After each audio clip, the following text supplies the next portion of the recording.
तभी निशा अपने देवर विकास से फोन पर बात कर रही होती है। हाँ देवर जी, यहाँ सब ठीक है। वैसे यहाँ तो बहुत ज्यादा ठंड है। शहर में कैसा मौसम है?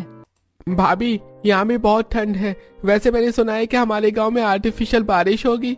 क्या सच में? अगर बारिश हो जाए तो ये तो बहुत अच्छी बात है, क्योंकि हमारे गांव में बहुत पोल्यूशन और काफी टाइम से बारिश नहीं हुई है, इसीलिए पानी की भी बड़ी कमी हो रही है।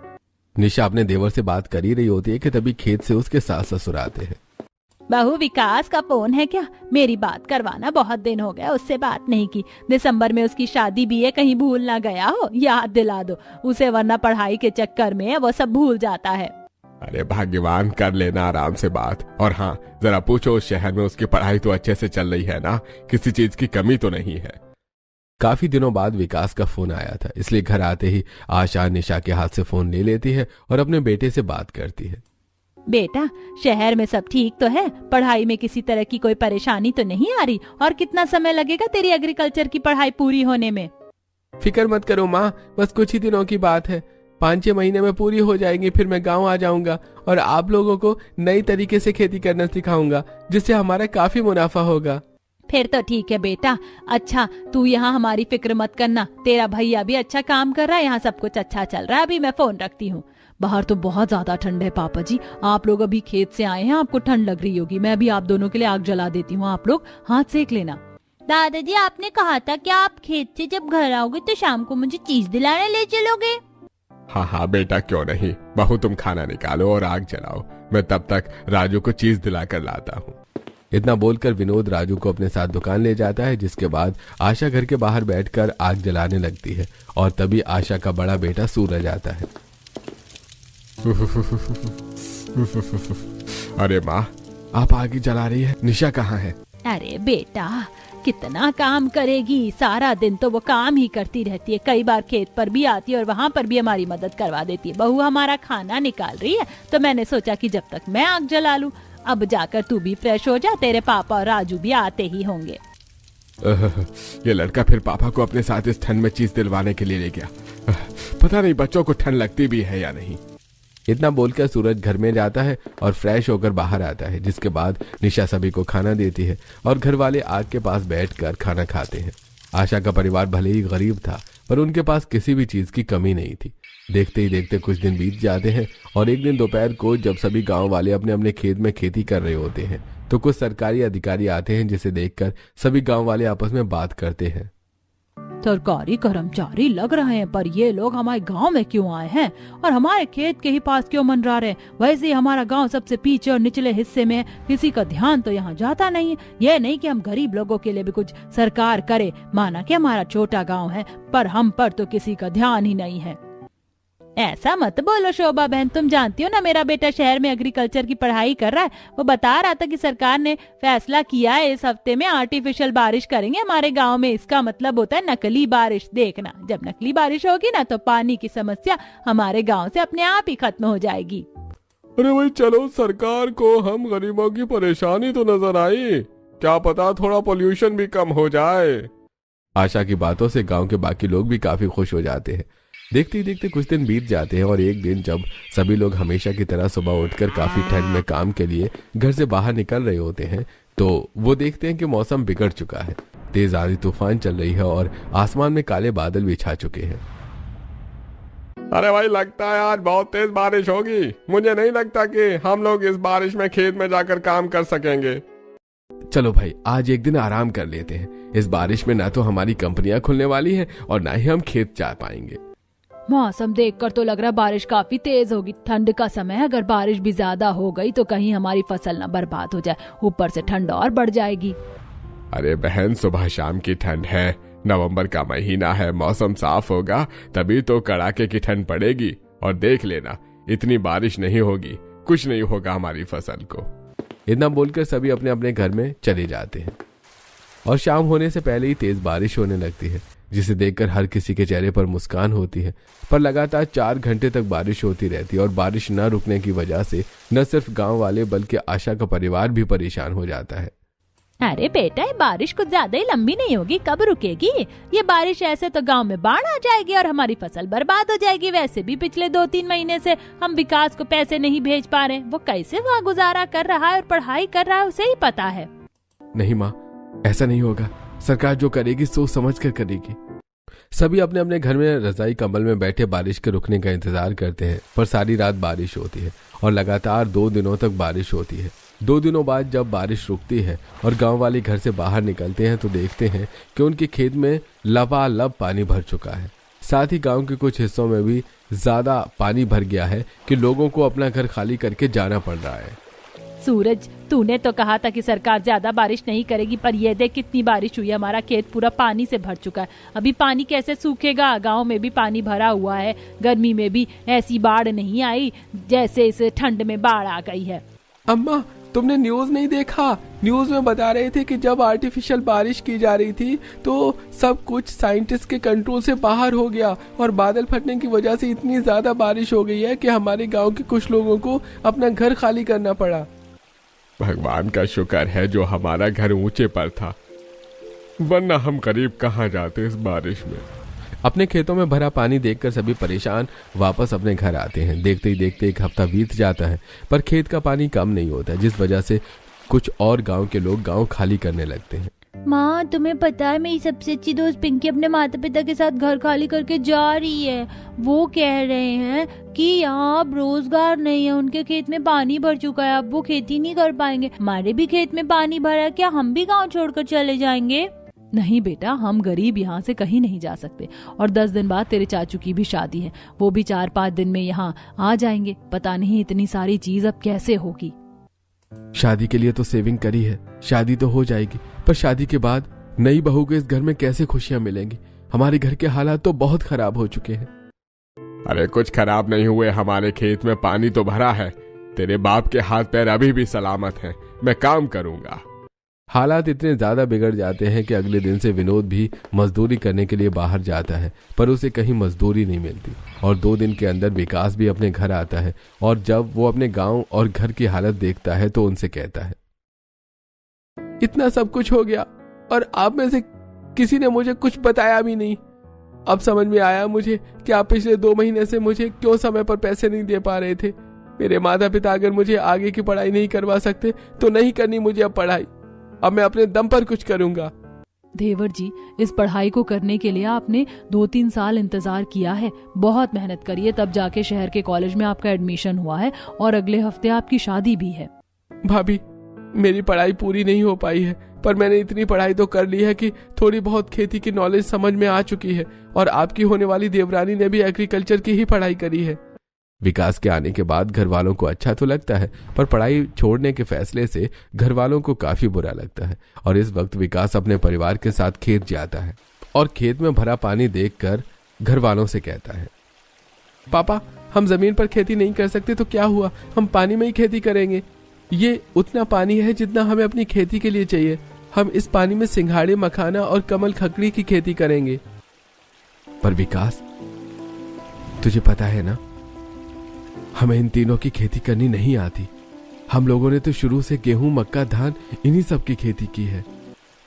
अरे मैं हूं ना, मैंने पढ़ाई करी है इन तीनों की।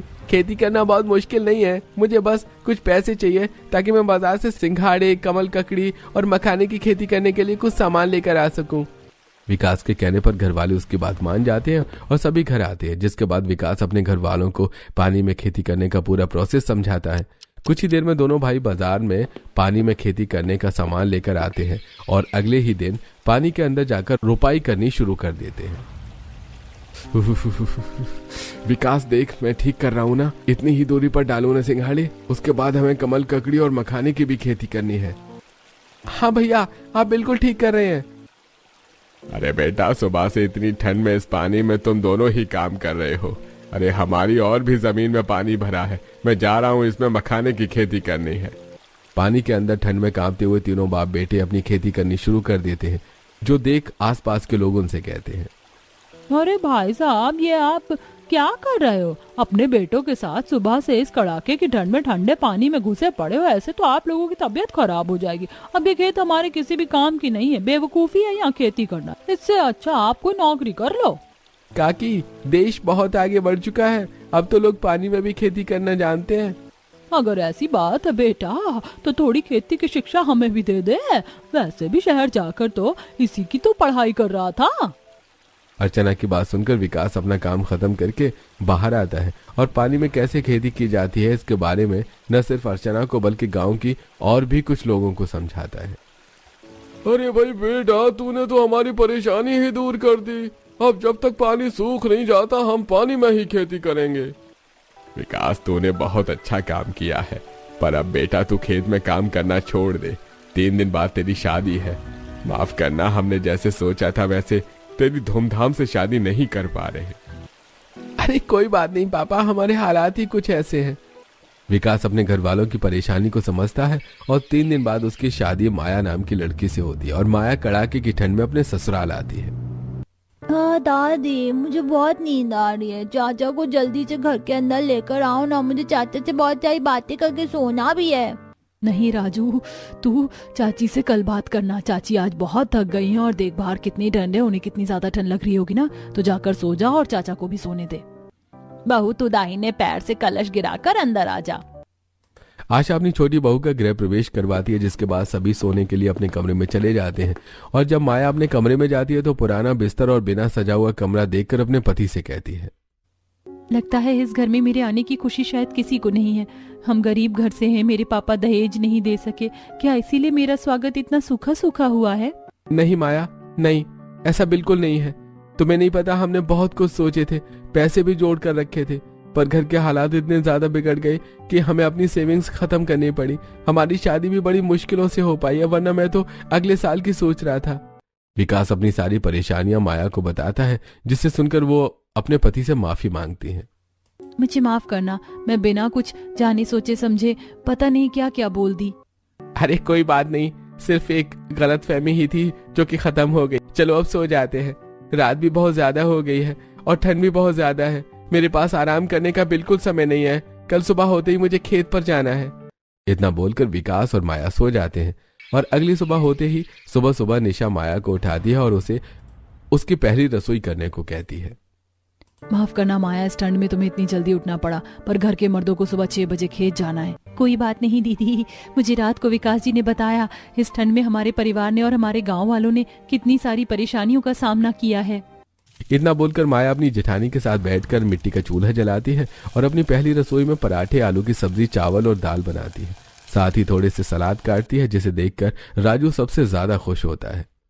इतना स्वादिष्ट खाना, अगर रोज सुबह 5 बजे ऐसा स्वादिष्ट खाना मिलेगा तो मैं रोज सुबह इस ठंड में 5 बजे उठकर नहा लूंगा। चिंता मत कर छोटे, बहुत जल्द तुझे इससे भी अच्छा और महंगा खाना खाने को मिलेगा। हाँ, बस इस बार हमारी फसल अच्छी हो जाए तो हमारी सारी परेशानी भी खत्म हो जाएगी और हमने जो शादी के लिए कुछ पैसे उधार लिए थे वो भी समय से पहले चुका देंगे। इतने सारी परेशानियों का सामना करते हुए भी गरीब परिवार हार नहीं मानता है और हंसी खुशी अपने परिवार के साथ रहता है। देखते ही देखते कुछ महीने बीत जाते हैं और अब फसल तोड़ाई का समय आ जाता है। अरे ऐसा क्या करती हो, अब तो घर में 2-2 बहू भी हैं। और कितना समय लगेगा खाना देने में, बाहर इतनी ज्यादा ठंड है, जानती हो ना, हमें सिंघाड़े मखाने निकालने के लिए जाना है और एक बार पानी में उतरेंगे तो पूरा दिन लग जाएगा और ठंडे पानी में खड़े होकर सिंघाड़े मखाने और कमल ककड़ी निकालने में। बस पापा जी, खाना लग गया है, आप बैठकर खाना खा लीजिए और दिन में आपको आने की जरूरत नहीं, हम खाना लेकर खेत आ जाएंगे। दीदी, विकास जी, समझाओ पापा जी को इतनी ठंड में पानी की खेती नहीं करनी चाहिए थी। आजकल तो वर्टिकल खेती भी होती है पानी में। ये कौन सी खेती होती है बहू? विकास भी शहर से पढ़कर आया है, वो बात अलग है कि उसकी पढ़ाई पूरी नहीं हो सकी, पर उसने तो हमें इस खेती के बारे में बताया ही नहीं। अरे मैं तो भूल ही गई थी कि आप लोगों को पता ही नहीं होगा वर्टिकल खेती क्या होती है। अभी आप पापा जी को खाना खिलाकर खेत भेजिए, दोपहर में जब हम खाना लेकर खेत जाएंगे मैं तब आप लोगों को वहीं पर समझाऊंगी और उसके बाद हम वर्टिकल खेती करेंगे, ना कि पानी में या जमीन पर। माया की बात किसी को समझ में नहीं आती, जिसके बाद घर के आदमी खाना खाकर ठंड में कांपते हुए खेत के लिए निकल पड़ते हैं। अरे इस बार ठंड लंबे समय तक तो रहेगी ना पापा, आखिर ये सब बारिश का जो कमाल है।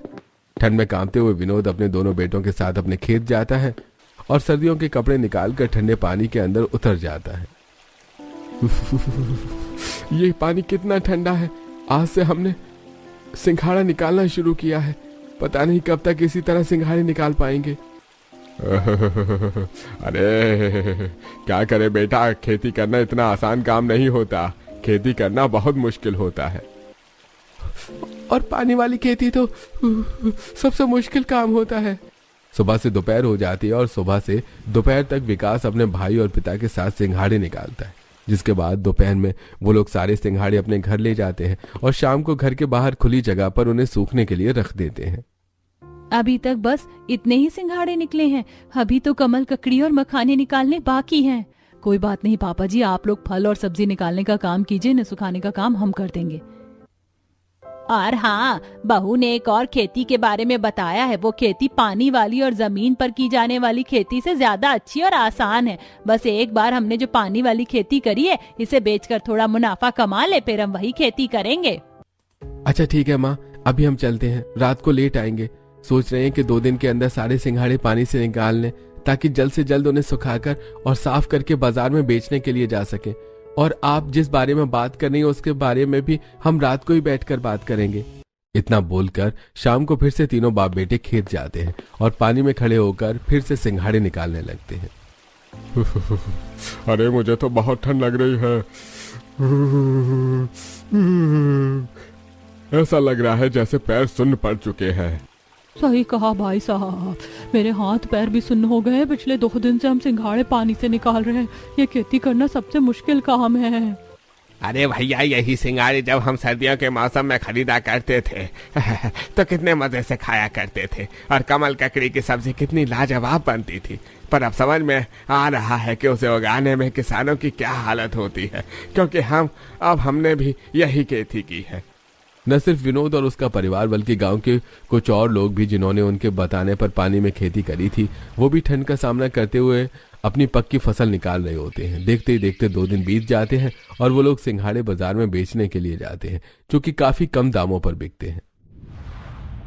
अरे भाई भैया, सर्दियों में बहुत सिंघाड़े मिलते हैं और मार्केट में अभी यही दाम चल रहा है। कोई बात नहीं भैया, जिस दाम पर चल रहा है वही दे दो। 5 तारीख आने वाली है, कर्ज वाले का कर्ज भी देना है। विकास, बस हमारी हालत ठीक हो जाए तो तू दोबारा अपनी पढ़ाई शुरू करना। विनोद को पैसे की बहुत जरूरत थी, क्योंकि इस खेती को करने के चक्कर में सूरज ने अपनी नौकरी भी छोड़ दी थी।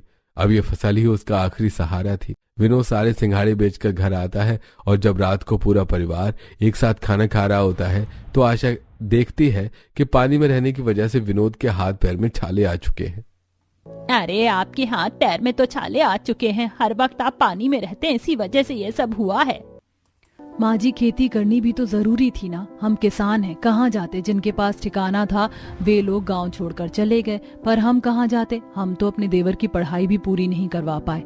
मेरी देवरानी जिसने एग्रीकल्चर की पढ़ाई करी है, वो भी पैसे की कमी के चलते कुछ नहीं कर पाई। ना कोई काम मिला और ना ही कुछ और। मजबूरी में माया के पिताजी को अपनी आखिरी जमीन बेचकर इसकी शादी करनी पड़ी। अब परेशान होने का कोई फायदा नहीं है। खेती तो हमने कर ली है, क्या हुआ अगर सिंघाड़े से मुनाफा नहीं हुआ तो? कमल ककड़ी तो महंगी ही बिकती है, और हमने मखाने भी तो उगाए हैं, वे भी बहुत महंगे होते हैं। और इसके बाद क्या पता कुछ महीनों में पानी सूख जाए, फिर हमें पानी की खेती करने की जरूरत ही नहीं पड़ेगी। और अगर पानी नहीं भी सूखता है तो हम वर्टिकल खेती करेंगे। इसमें हम अपने घर की छत पर, घर की बाहर की दीवारों पर, कहीं पर भी खेती कर सकते हैं। इसमें हम मिर्ची, प्याज और हर तरह की सब्जी उगा सकते हैं। क्या हुआ अगर हम गेहूं धान नहीं बेच सकते? सब्जियां बेचकर तो अपना गुजारा कर ही सकते हैं। माया, तुम तो सच में जीनियस हो। बस एक बार हमारी परेशानी खत्म हो जाए, फिर हम मिलकर हमारा सपना पूरा करेंगे और हमारे घर वालों के ऊपर आज जो भी मुसीबत है, एक दिन वो खत्म हो जाएगी। फिर मुझे नए कपड़े दिलाओगे, अच्छे स्कूल में भेजोगे, अच्छी अच्छी चीजें भी खाने को दोगे ना? हाँ बेटा, अगर एक बार सब कुछ ठीक हो जाएगा तो तुझे सब मिलेगा। माया अपने ससुराल वालों को वर्टिकल खेती के बारे में बताती है, जिसे सुनकर घर वालों के मन में एक नई उम्मीद पैदा होती है और कुछ ही देर में पूरा परिवार आराम करता है। अगले दिन विनोद की तबीयत खराब हो जाती है, जिस वजह से वो अपने बिस्तर से नहीं उठता और उसे काफी ठंड लग रही होती है। अरे आशा, एक और रजाई उड़ा दो, बहुत ठंड लग रही है। अरे बस ठंड से थोड़ी राहत मिले तो मैं अपने बेटों के साथ जाकर पानी से कमल ककड़ी निकालने का काम शुरू करूं। आपको कहीं जाने की जरूरत नहीं, आपकी तबीयत बिल्कुल ठीक नहीं है। हर दिन इतनी ठंड में ठंडे पानी में जाकर फसल निकालने का कोई मतलब नहीं है, इसीलिए कहती हूँ थोड़ा आराम कीजिए, आज मैं जाऊंगी। नहीं माँ जी, आप कहीं नहीं जाएंगी, आप घर में रहकर राजू और पापा जी का ख्याल रखिए। मैं और दीदी है ना, और अब उतनी भी ज्यादा ठंड नहीं है। देखिए आज तो धूप भी अच्छी निकली है, थोड़ी बहुत खेती हम भी कर सकते हैं। माया अपनी सास को जाने से मना कर देती है और अपनी जेठानी के साथ खेत जाती है। खेत जाकर वहां भी अपने पतियों की तरह पानी में जाकर बड़ी मुश्किल से कमल ककड़ियों को कीचड़ के अंदर से खींचकर निकालती है।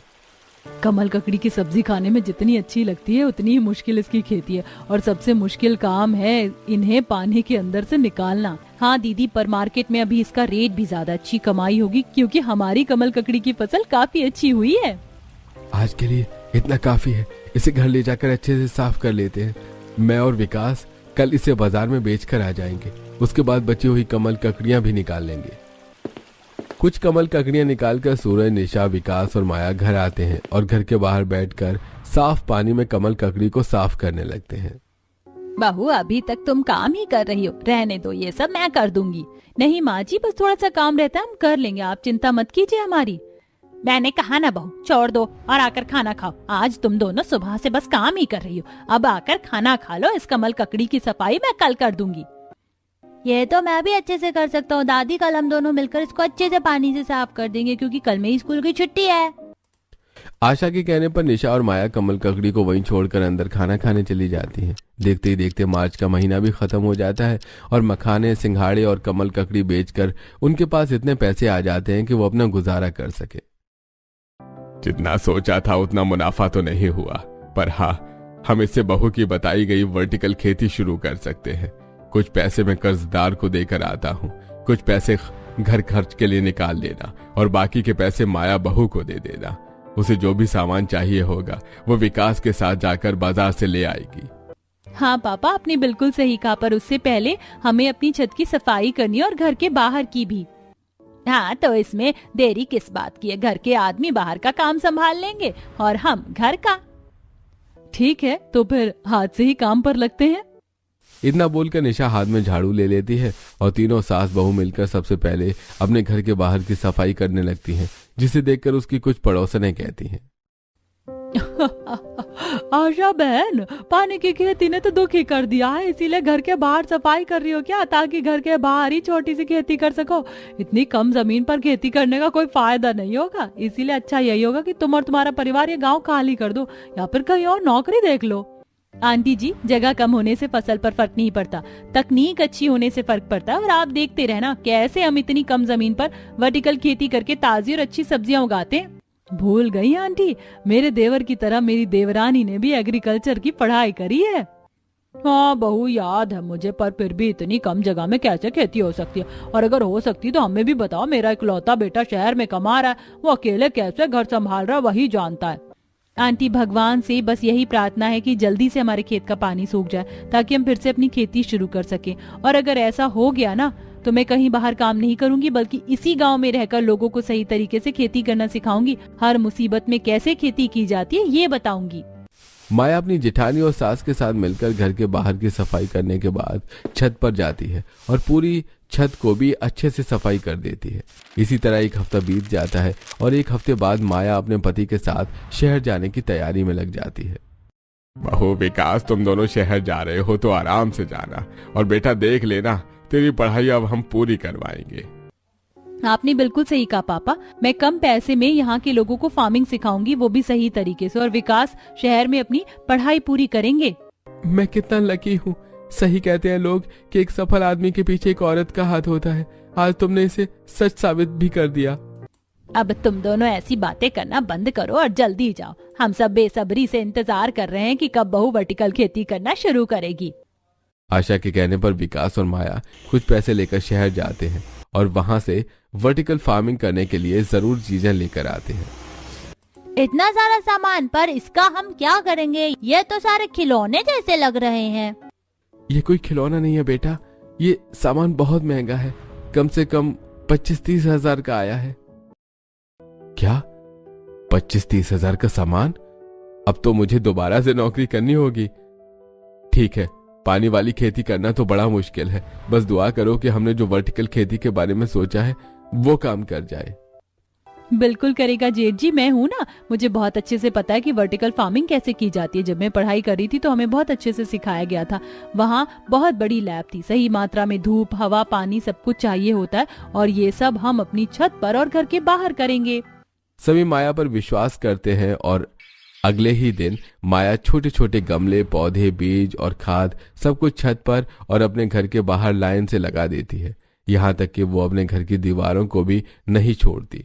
देखते ही देखते समय बीतता है और 2 से 3 महीने के अंदर उनके घर की छत और दीवारों पर सब्जियां आनी शुरू हो जाती हैं। इसके बाद माया गांव वालों को भी सही तरीके से खेती करना सिखाती है। माँ जी, पापा जी, आप देखो कितने अच्छे से सारी सब्जियां उगी हैं। हाँ बहू, तूने बिल्कुल सही कहा था। ये वर्टिकल खेती तो सच में काम की है। मैं बाजार जाकर कल से बेचूंगा। अगली ही सुबह विनोद और सूरज बाजार जाकर सारी सब्जियां बेचते हैं और उन्हें उससे काफी मुनाफा होता है। और अब विकास भी शहर जाकर पढ़ाई करता है और उसे एक अच्छी नौकरी मिल जाती है। और कुछ महीनों में पानी भी सूख जाता है और वो वर्टिकल खेती के साथ धान, गेहूं के भी खेती करते हैं। अब गरीब परिवार की हालत में फिर से सुधार आ जाता है और सब खुशी खुशी अपनी जिंदगी बिताते हैं।